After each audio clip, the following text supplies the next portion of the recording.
decent healthcare through hospitals can be delivered very effectively through network hospitals. We've always felt you needed to on the Northern Beaches, and we always believe very strongly that the network should include Mona Vale. Now, it does. Well, yeah, it does, but it's as a sub-acute, right? We're saying it needs acute services. It has urgent care. It's sub-acute. You can't. Urgent care. That's still sub-acute. Hang on. It has urgent Hang on. care. It's still sub-acute. Now, having said that, they want the return of appropriate acute services to Mona Vale Hospital.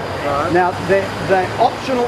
How that is done, we have presented what we believe is the right model of care.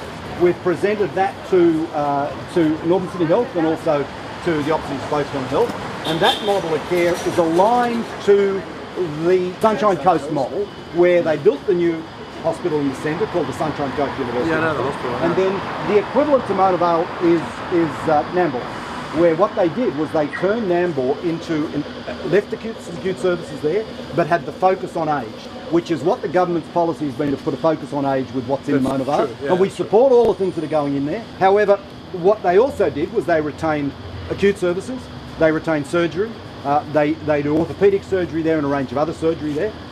I guess the only thing that they don't have that we'd like to see returned there is a maternity.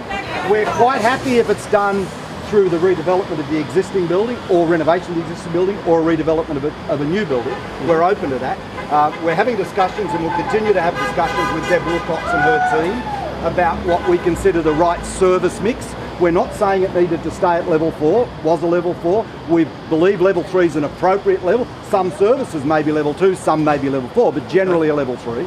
And we are very happy to work with health and anyone else to achieve that goal. And I have to say, as a community, the support's been incredible and continues to be incredible, and it will continue.